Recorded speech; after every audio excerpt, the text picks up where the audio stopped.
All right. Hello, everyone, and welcome to the Screenside Chat with Nick Colvill, founder and creator of the Notary eJournal by Jurat Inc. My name is Bill Soroka. I'm the founder of NotaryCoach.com and author of Sign and Thrive, How to Make Six Figures as a Mobile Notary and Loan Signing Agent, plus a bunch more other books too. I love to write, I love to share, and I'm on a mission to help you serve more customers, make more money, and build a business that lasts and thrives no matter what the economic conditions. We have almost, it looks like, pushing 100. I think we're going to get to 100 notaries from around the country. And I encourage you to use this opportunity to connect with each other as well. You can connect privately in the chat or publicly as well. So make sure you introduce yourself and say hello and let everybody know where you're hailing from. Today's topic, we are talking about the Notary eJournal. It's an electronic journaling solution. I recently published an article for someone. It may have even been you, Cooper. I just said one of the top 4 or 5 things I would do differently if I was starting a notary business today is to start using the Notary eJournal from day one. Of course, they didn't have that technology back then, but they do now. And it's super cool. There's a huge cool factor. Anytime you whip this thing out of the table, it gets attention. Anybody using the Notary eJournal right now, post that in the chat right now. Talk about some of those stories that you hear about the cool factor alone. But even more important than the cool factor is the compliance factor. The Notary eJournal makes compliance fast and efficient. And anytime you can save time, you make money. And that's what we're going to talk about today. The Notary eJournal has been out for a couple years now. They're just released their version 2. So Nick's going to give us a full demonstration of both the device app and the new desktop access portal that you have. So without further ado, I'm going to bring Nick Colvill up for approximately a 30-minute demonstration, and then we're going to open this baby up for questions. Nick, come on up. Show us what you got. Just a quick sound check. Can I get a thumbs up from people if they can hear my voice well? Beautiful. Thank you guys very much. If there's any issues with my audio, just let me know. And I do have 2 dogs. So if they bark, I apologize. But it's great to be here with everybody. And I'm very excited to show you guys what we have been working on. A big part of this entire company, this product, this project, everything that it is entails Notary eJournal and Jurat Inc. is really about community involvement and ensuring that we are compliant, as most compliant as possible with as many states as possible, staying up to date with where the direction of the industry is going and where we can take this product. So I love being able to talk with everybody, and I love questions. I love the Q&As. I'm going to do my best to make sure that I can get everybody's question answered today, but we do our best to make sure that you can always reach out to us through our communication channels. We'll make sure that we have my email typed in the chat at some point as well, too, so that people can reach out to me directly if they need to. Let me type that in right now. I think what it comes down to is showcasing you guys what our product is, what it does, helping people understand it who might not be as technologically savvy or who might be interested but on the fence, but helping people understand, of course, the importance of compliance and what we do as a public servant, as a notary. So a lot of my emphasis is making sure that people understand the product and just are comfortable with journaling in general. To me, it's one of the most important but underrated aspects of what we do. And I know there's a lot of states who don't even require it by law. And still, of course, a lot of notaries do it by best practice. But it's just one of those things where protecting yourself and the data that you are retaining in that journal is paramount. And then the direction we try to take it is giving you as much insight and access to the data in ways that have not been possible with a hardbound journal, and then making sure that we can steer the ship in the right direction to make things more digital, but still more safe, secure data-wise. That's huge for us.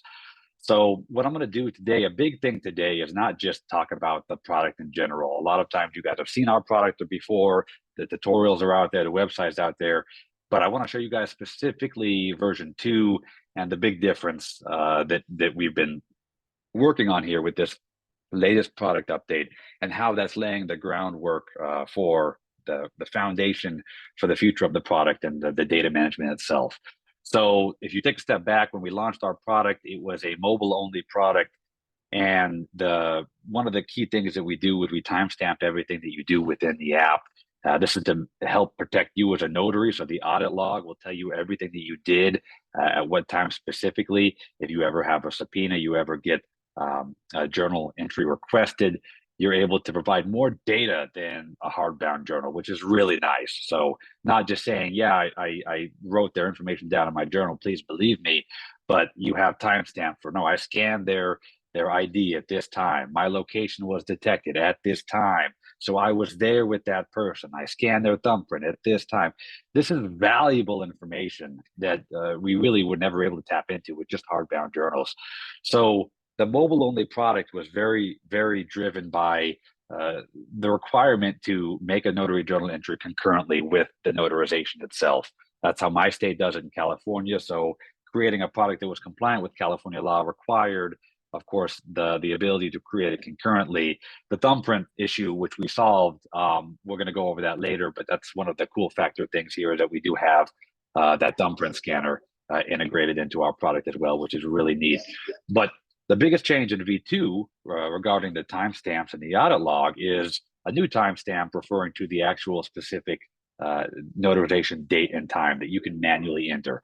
Now, what that does and how that changes things is it adds a new data field that we capture that is something that you are responsible for putting in, as opposed to relying on the timestamps, especially the completed timestamp. That's what we use to make your journal sequential. So for some states, sequential isn't in the verbiage for the code. It's not a requirement. It's not an emphasis. For us in California and many states, it is. So just making sure that you do have, a pretty much sequential journal of all your entries is very important.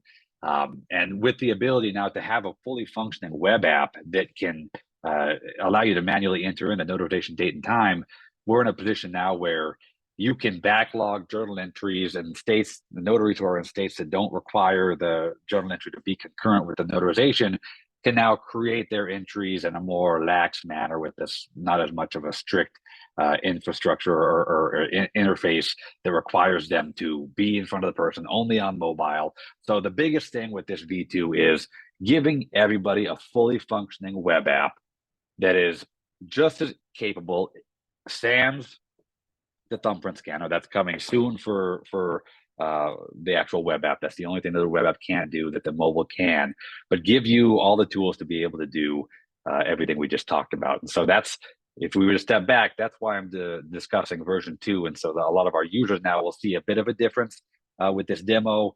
And hopefully, of course, we can answer any questions if needed. I'm going to go ahead and share my screen, and I'm going to share my entire screen. What we're going to do is we're going to do a side-by-side, which is really cool, so that you can see a few things going on at once. So we're going to see right now the left, which is a web browser for the web app, and the right, which is the mobile app. Now, I assume everybody can see this. Yell at me if you can't, but I'm just doing a full screen share. So I'm going to assume everyone, oh, perfect. Thank you. So what we have here for people who are new or existing users who haven't logged into the web app is a fully functional web app that is going to mirror almost identically what we have on this side.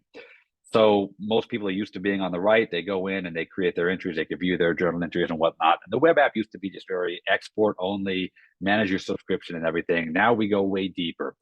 So first and foremost, to look at the dashboard itself, what we're doing is we're starting to work on creating widgets that will allow you to see deeper into your journal than before.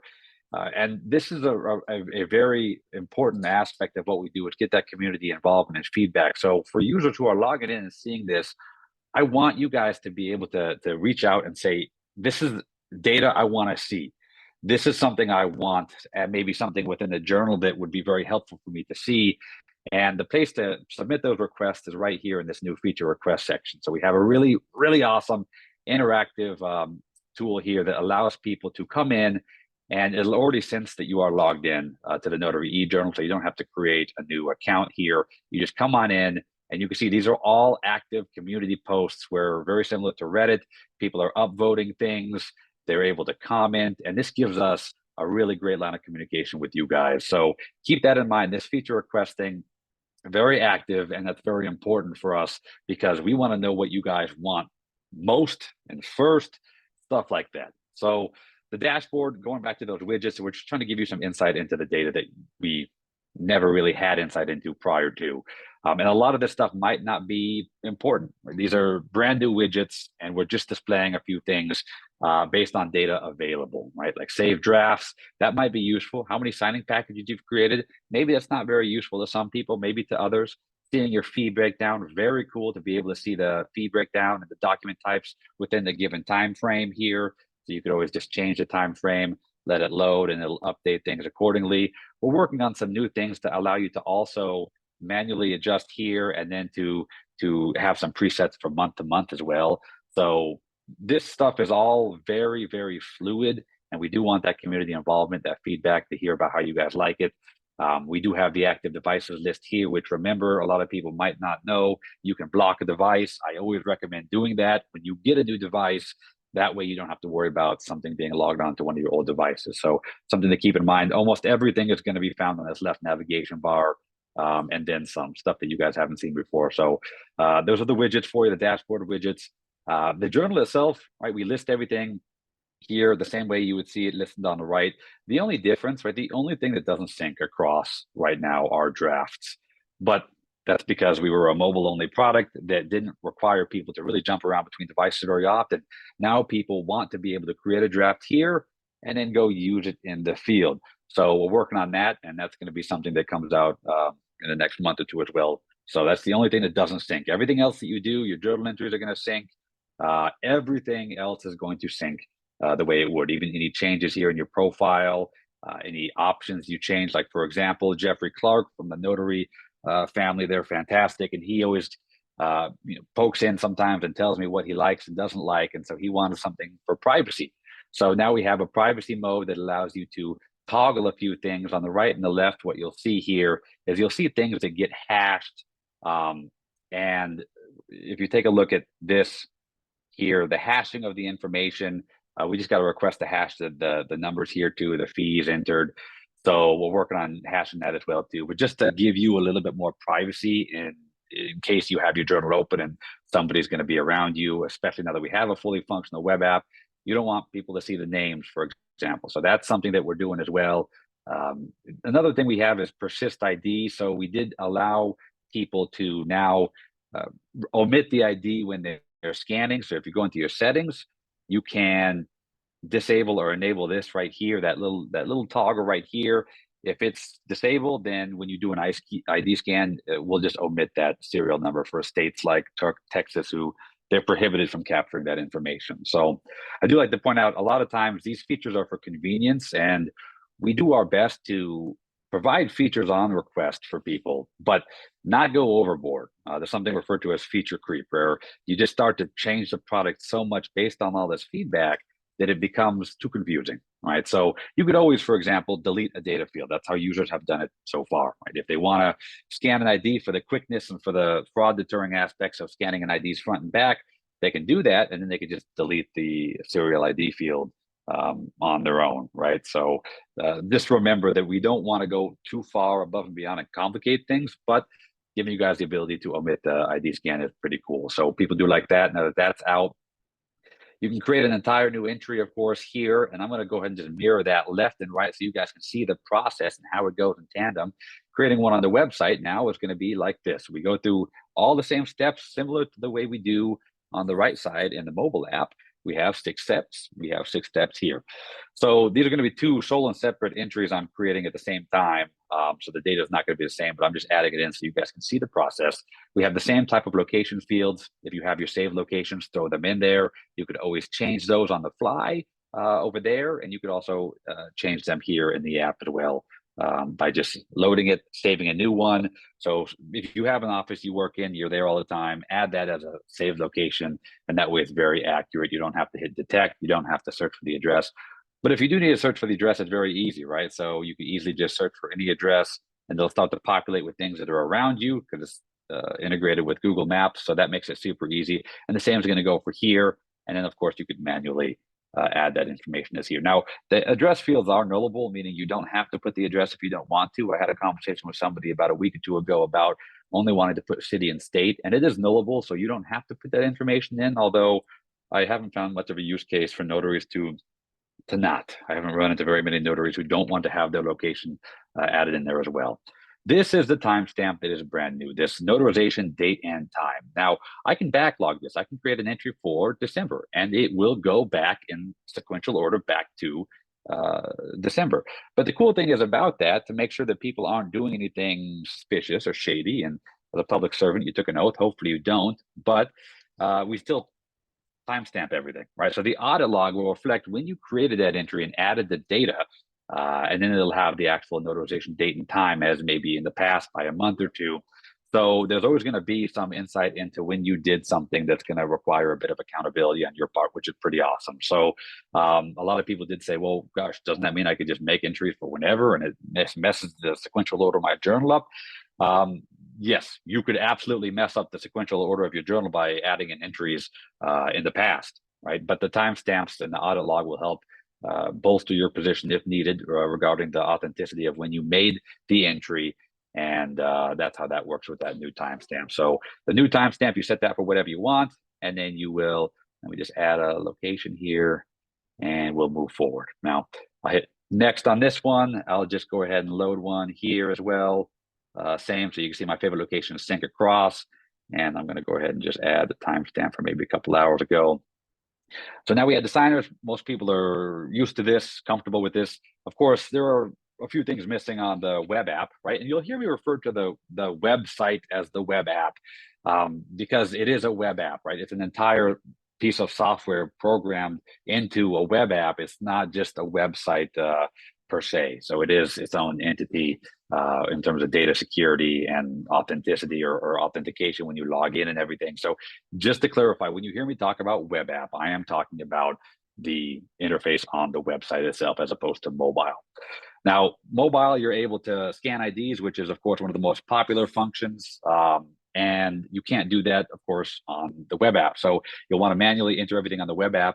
Now, for those of you who haven't seen our ID scanning, I'm going to show you that right now because it is the most robust ID scanning on the market. What we do is we don't just scan the back barcode. We scan the front with an optical scan, and then we compare that data to the embedded data that's on the back barcode.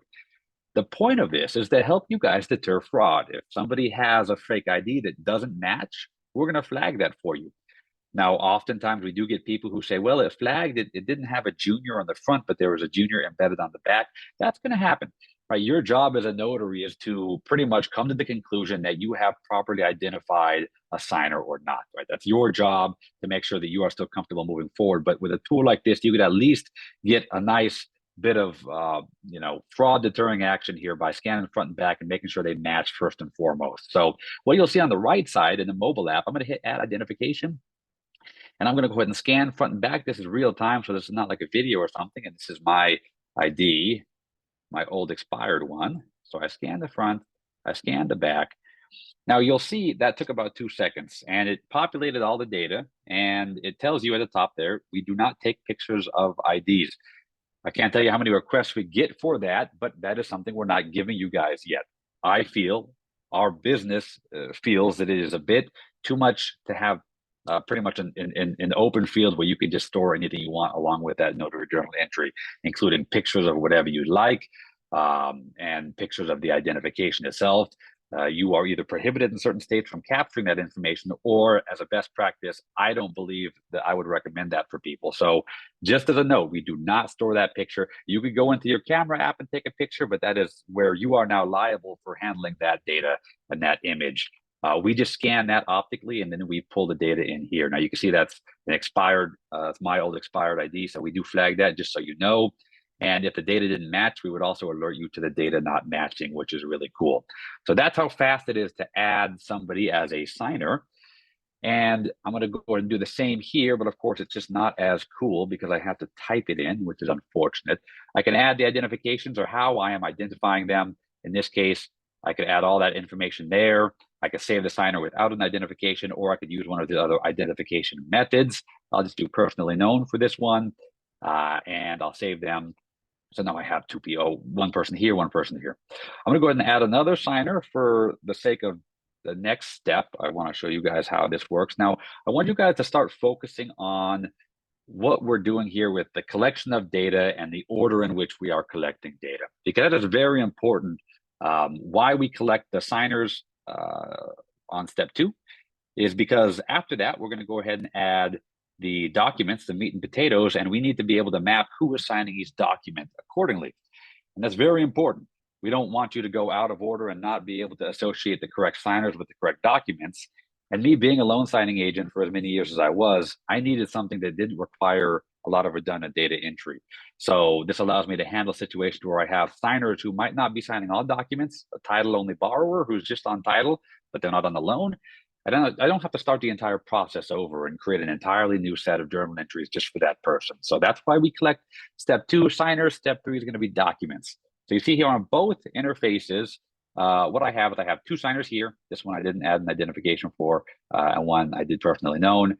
And I go next now to step 3. So step 3, the meat and potatoes, you add the documents, you add notes, and your signing packages. We launched this feature when we launched the product. It was very popular. Pretty much signing packages are for people who do the same type of documents over and over again. Typically like a loan signing agent or a trust delivery agent would be the right fit for a feature like this, where you want to easily just add in a package that you've already preset a bunch of documents in. Bank of America refinance, I see the same set all the time. Now I could just throw that in, and then I could just change things on the fly, right? So if I do want to remove something, I could remove a document, and it's not going to alter the saved signing package that's already in there. So you have the same functionality here. I can do it on the mobile app, and I could just throw that in there, and everything gets added in. Now, your document library is where you could add more documents or less documents, and that is where you have all of your documents stored. Now, we give you a pretty robust set of documents, but I can't tell you how many documents we get requested to add. So we just allow you to add and customize your document library. There's no way we can keep up.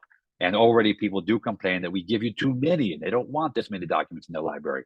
It's fully customizable. So you could just say, hey, look, I don't use this thing ever. So I'm going to go ahead and just remove that from my document library and get it out of the way. So that is how you add documents. You have to have a document to add, of course, if you're doing a notarization, which is just the title of the document. So if you don't see it in there, you could always just add it, right? So if I did want to put it in there and I want to search, do I have this deed? I could search it, it'll search real time. I have all these different deed options. If it's not there, I just hit new type and I say new cool deed. Oop, my fault there. Don't call it that. New cool deed. And you have to associate it with a type of notarization. So we're going to associate that with an acknowledgement. If you don't see what you want there, you can put other and type that in. That's no problem. So that's how you add new documents. And every industry, every notary working in a different industry, they're going to run across different documents. And so we want to make sure that you can customize that however you'd like. So you can add and remove things after you put the actual signing package in there, which is very cool. So everything looks great. That is pretty much the gist of adding documents here and on the right and the left. So once I've added whatever I want, let me add a few more on the right. You can take a look at the right there. I have all of that. Now you could save a signing package on the fly, right? So if I did want to save a signing package, say this information here is what I want to save, then I can go ahead and just hit save package, call it something, and then it's going to save it for future use. So being able to save it on the fly is like super, super important because you might just be in the middle of a signing and realize you want to make something that sticks around forever. That's how you do it. Now, we added the signers in step 2 for a very important reason, the hierarchy of data. Now, take a look at the signers who are listed here. This is why we do it. Now, if somebody is not signing a document, again, maybe a title-only borrower, we can just remove that person by clicking the check mark next to their name. And the same here on the mobile app. On the right side, we can remove Jane Doe from that document, and it won't map that signer's data to that document when you complete the entry. So it's creating a new way of creating notary journal entries by not just doing a line item, entry with redundant data capture, but encapsulating an entire event, a notarization event with potentially multiple documents. So that's why we do it that way. I could remove a few people here. I could add notes if I wanted to, and that's pretty much how that goes.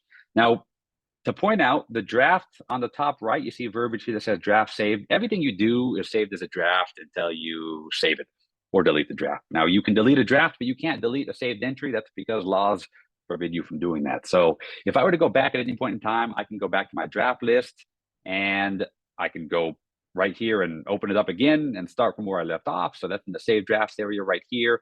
I can just pop that open again and there it is. So saving a draft is really nothing special because we just auto save everything every time you make a move, add data, etc. So if you take a look at the top right of my screen here of the mobile app, you'll see here the moment I do anything, it's going to go to the next screen. For example, I'll go here and you'll see it says draft saved, saving draft, draft saved again, boom. That's how we just actively save in the background so that everything is saved to the draft. You don't have to do anything special, so just keep that in mind. So we have all the documents here. Both are going to be on step 4 now, capturing signatures. Capturing signatures here. Now, a lot of notaries who are making entries on the web app, they might not be in front of the signer. Again, you don't have to do it concurrently in many states, so you might not have the signer there. You don't have to collect signatures. If they are there and you want to collect their signatures, you just hit the add signature button and you can make the signature here. You could adjust the pen stroke width and there we go. You can do signature by mark workflows as well too if you'd like. Nick, hold on one second. Slow down. Uh-oh. On that signature. Yes, sir. What are they using to make that signature? So that is just a mouse or a trackpad or anything. So when I hit add signature, it brings up this panel right here. Now, I bring the cursor to where I want to create the signature. I left click to start the signature creation process and it starts drawing. I let go of it and it stops drawing. So that is how this signature is made on the web app. It's a nice Picasso. Thank you. Yes, you got it. So on the mobile app, you hit the add signature, and I would normally turn a landscape. I'm not going to show you guys that because it's going to mess up the screen sharing dramatically. So I'm going to keep it this way in portrait, but you'll have a much better writing service if you do turn a landscape.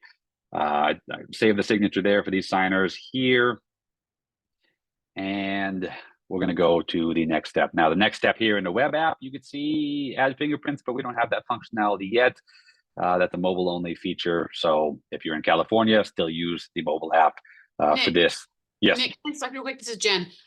People are going to ask, they're already going to start to ask, if you're on your phone, they can use their fingers, correct? The signers will use their fingers. Yep, exactly. Yeah. So that is how I added those here. Yes, you got it. Thanks for clarifying. iPad, they could use it. You could use a stylus if you have it, but yeah, people are going to ask. Yeah.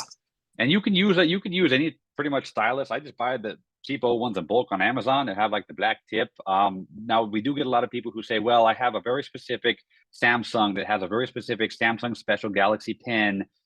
Those are typically hard to support from a developer's point of view because they're ever changing and they're never like something that sticks around forever. The Apple Pencil is one of the better ones, but even they're kind of tricky to work with. So if you have any issues with one of your very specific pens that is created just for that one phone or Galaxy Note or whatever it might be, just use a finger or just buy a cheapo rubber tip stylus. Those get the job done. That's all I ever use. I just carry a ton with me and it works really well. So just a heads up for people who are thinking about their special pens that are device specific. So the fingerprints can't happen, of course, on the web app like we talked about, but they can on the mobile app. So I do want to show you guys how that works. Now, I don't think anybody could see me because I'm screen sharing. Maybe they can, but I'm holding up my device, which I will show you guys after this too. This is a thumbprint scanner, a Bluetooth thumbprint scanner. We do in-house fulfillment. So if you order it from our website. That's the only place to get it. And this is the only one that integrates with our software. This is one of the things that made us well, it makes us the only California compliant notary journal app on the market, period, right? Because you have to be able to adhere or affix a thumbprint to the journal entry. So this is one of the biggest hurdles when we first started developing this product. And now it's just something that people really love because they can just carry this digital thing around and snag those thumbprints. It's all wireless, internal battery, so you can just charge it and it lasts forever. But I'm going to show you guys how it works. I'm going to turn it on, and pretty much you don't have to sync it with anything within the device itself. So you don't have to go into the phone settings and then sync it to Bluetooth and then come back into the app. It's going to be all here on this screen. So I already turned on the SecEJournal scanner and it's searching for the device, and I opened up the add thumbprint, fingerprint section for that signer, and it's already populating because I turned it on.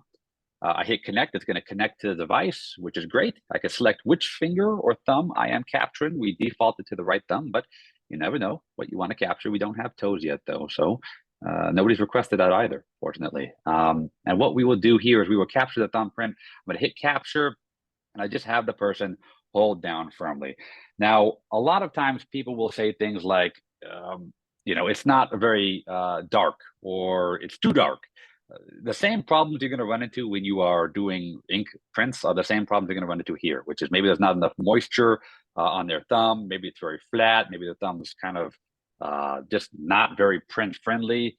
So keep that in mind. My biggest go-to here is to tell people if they don't feel confident with their thumbprint, just to give it one of those, like, breathe on it, like you breathe on it, that gets a little moisture on the thumb, push down firmly, and you're good to go. So you can see here, I captured that thumbprint, and I'm going to go ahead and save that. I would do the same thing for Jane Doe, but I just won't waste your time because we already got one. You saw how it worked, and that's how fast it was. I'd say about 15 seconds to get that data over.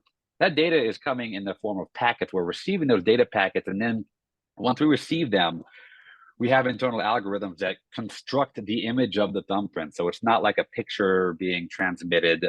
Some people have expressed concerns about data security with an image. And the image is not actually being transmitted between the device and the phone. The data packets are, and then we, once we receive all 100% of the data packets, we construct that image for you. So that's how that works. And then we hit next, and then pretty much we're going to be at the end where you review all the information. Now you can see the audit log here, which is, again, really cool to have the timestamp for when you did everything, just in case you need to defend your position as a notary or provide something to somebody who could really benefit from it. So a lot of times people will get a request for a notary journal entry and it doesn't get accepted. For the court case, it doesn't have enough accurate information that's going to actually help. I love being able to catch bad guys. And so if you as a notary can provide something in a court case that can stop somebody who was committing fraud, that makes me very, very happy. So that's kind of why we do stuff like that. Now, once you review everything, you'll go hit the review button. We do have that really cool feature. A lot of people love this one, where you can put the email address of the actual signer. You can see here on the right, it says recipient email address. You can ask them, it's completely optional. You can say, hey, gosh, would you like to receive an email copy of pretty much what just happened? Now, this is not emailing them any information that's overly sensitive. It's pretty much the who, what, and when. It's going to say when they met the person, when the signer met the notary, right, which is you. It's going to have your contact information, which you can see here. You can change on the fly. I have John Stellar Signing Service, LLC, so you can brand yourself and get your name out there. It's going to tell them the name of the documents that were notarized. Now, this is for two purposes, mainly so that you can, A, brand yourself. If they like your work, then they could easily access this information via email, as opposed to that business card that you may have handed them that they probably didn't keep and threw away right away, right? So being able to brand yourself, or at least get your information in front of somebody who you've already notarized is really important. And then maybe a year later when they say, gosh, I got to get my trust notarized, I got to add something here that requires a notary, let me find that guy, he was really cool, let me maybe reach out to him. So that's one of the purposes. Also, a lot of states require certain information to be a part of a notary journal entry request, and so that's why we give them the who signed it, right, who was a notary, and what were the documents and when. And that way, if they need to make an official request for a notary journal entry, the signer can do that as well too. Now, you do not get that email address.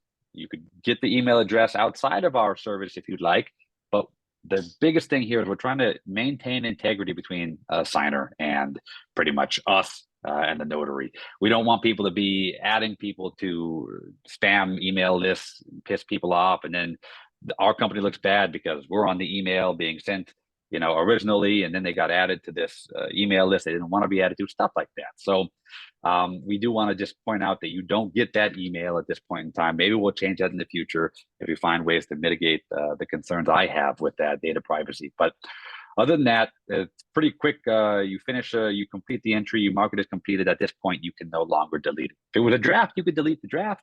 But you can't delete the actual saved entry. You can strike it, which creates the illusion of it being stricken. So maybe it's not as important, but you cannot delete it. So you can see here on the right side, I have a saved entry. I could view it. and I can strike it if I do a long press on it. And I'll show you guys what that looks like. Strike signing. Are you sure you want to strike it? Yes. Now it's striking through the information. So maybe if I just made a faux pas and I didn't want to actually save that entry, that's what I could do there. But I can't delete the data because that's against the law. So a draft, however, here I go. I can long press on that. I can delete that draft, and that's going to be the end of that draft because it's not a completed entry. So that is how that works. And if I am not mistaken, that is pretty much the gist of what version 2 has added. Fully functional web app that allows you to create your entries, backlog. So for notaries who don't want to do it concurrently, now we obviously support that use case, and then more insight into the actual data within your journal. That's the direction we're taking it. And then we're taking it even further by building the data model in a way that's going to allow us to create a hierarchy of who can access the notary journal. Are we able to create an account type where a secretary of state or a county clerk can accept it digitally because they have an admin style account with us, as opposed to requiring the notary to print the entries. That's the direction that we're trying to go, is to get this to a position where people are able to not have to rely on paper at all. And it's going to be a slow process, but as we get further and further along, I feel like we're making more and more traction. It just feels really good. So I'm very excited about it. And I want to, now I haven't been looking at the questions for That's okay, ever. Nick. We got you. We got you. Slow. Oh, good. I think probably a breath would serve you really well right now. I don't think you've taken one in the last 40 minutes. No, I haven't. But you know what? I just can't not answer questions. Like, okay, Ketty, I see you just talked about issues with ID scanning, and there are specific devices in which, and it's so hard to keep up because all of a sudden then they add 25 cameras here, and then Samsung doesn't want 25 cameras; they want 24 cameras. And Android is notorious for giving us developers some of the worst access to developer kits ahead of time. So then Android will force everybody to update to Android 14, and then it breaks some functionality because they didn't give developers the right developer kit to mitigate that. And then we have a period of time where people on one specific device might not be able to scan the ID. So there are certain situations where that happens, and I always tell people, reach out to us so I could find out what device you're having issues with. I know we do have an issue right now with, I think it's the iPhone 15s. So that one, maybe it was a 14, I can't remember. But so we do have a fix that's being put in place for that as we speak right now. But just so you know, like a lot of the functionality, if there's a feature that is an efficiency feature like that that's not working, it breaks my heart. But you can always just type it in manually, which is obviously slower. And the point of this product is to make your life easier and more efficient. But at least you're still able to, of course, capture that data and enter it. But we always want you guys to reach out whenever you have an issue with the app, and that way we can be aware of it. Because again, there might be an Android specific problem that I'm not seeing because I'm on Apple, for example. And maybe our test devices for Android weren't as up to date as whatever Samsung just came out with, or whatever Google Pixel version they came out with. So that's probably the most difficult part of this, is keeping up to date with the ever-changing environment of the technology within the device, and whether or not Apple and Android are giving us developer kits that are going to be suitable to prepare for a new OS launch or OS release. So that's probably the hardest part. But let's see, what else? Also, hold on, Nick. I'm sorry. So hold on one second. I just want to address Ketty real quick. So what can I do? Reach out to support at juratinc.com to Nick specifically if you have an issue. That will answer that. She still had a question after all that, Nick. So sorry. So got it. Yeah. guys, we have very limited time, and Nick, Jen has been amazing at answering a lot of the questions in chat. So we're Thank you, Jen. up, with the exception of one that I wanted to get to. Jen, that was the, oh shoot. Andrea's having Found it? Okay, good. I just got it. Yeah, Andrea's got a little bit of an issue. I wonder if you can address this. Probably very similar to what you just described, but she says, I love this app. The only glitch I have is when I try to use the search bar to locate a previous notarial act, nothing pops up. No keywords, names, or anything. So she has to use the scroll feature. Do you know what that could be? I don't, but what I'll do when I get off this call is I'll look at the search parameters that we have and see if I'm noticing any issues with it actually capturing the search parameters. Now, typically the parameters right now for search are not as robust as what I want them to be. They're typically going to be the name of the signer, which happens to be one of the main ways you would want to search for a notary journal entry anyway. Is typically you're going to have that information and you're looking for it on request of that signer, or maybe a signing service that needs information about it.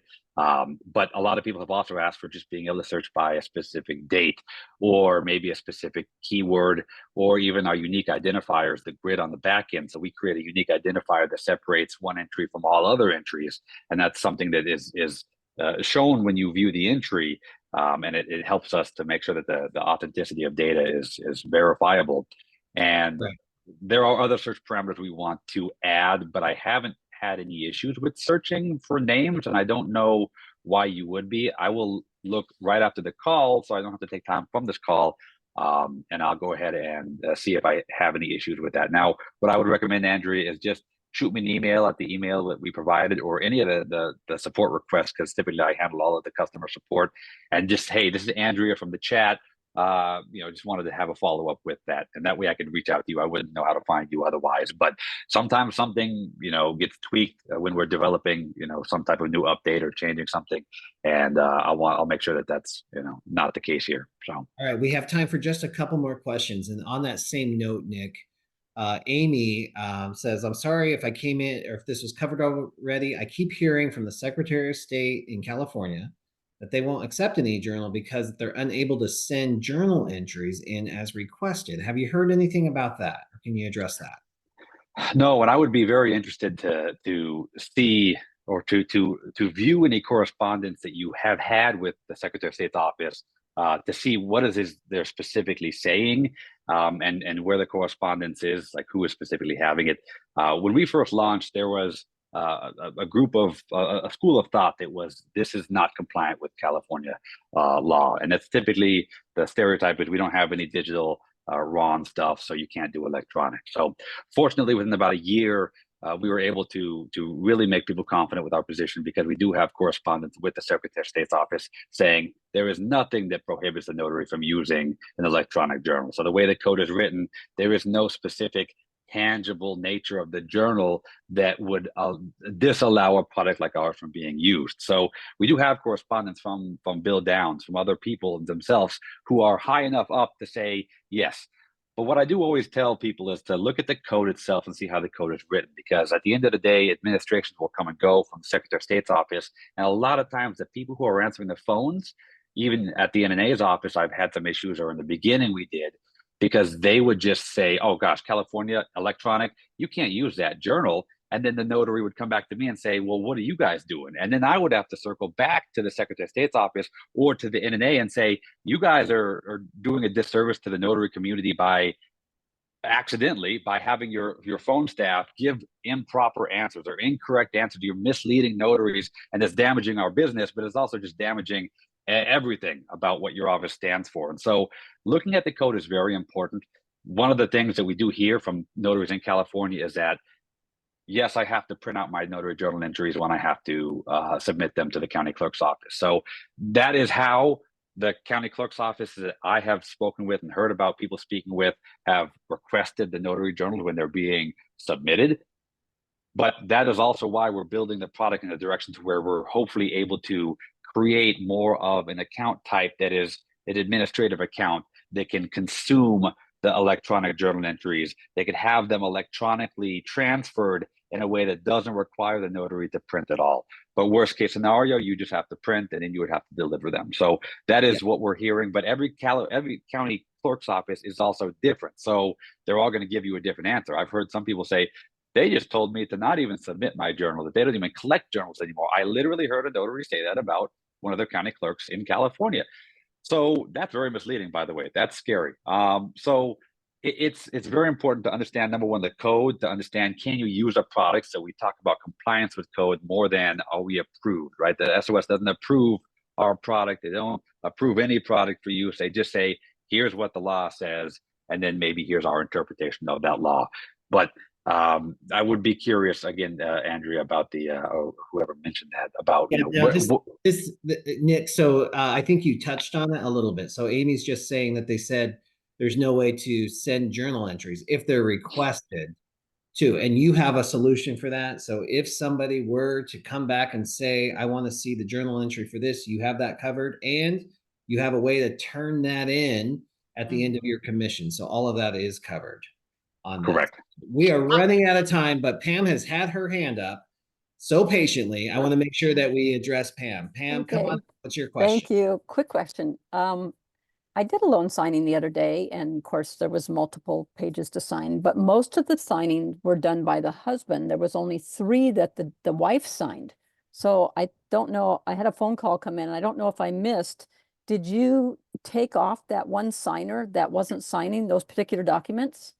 Yes, that is how it works. And so the way the data is collected, or the hierarchy of data, right? We have documents and we have signers, and we have an association between those two. Step 2, you add those signers, and Right. you'll want to add every signer who is in that event, that signing event, regardless of the number of docs they're notarizing. And then at step 3, when you add the docs, then you would just remove any from the documents that they're not signing. And that way you don't have to circle back, create a new entry just for that one signer with You different just docs. touch their name?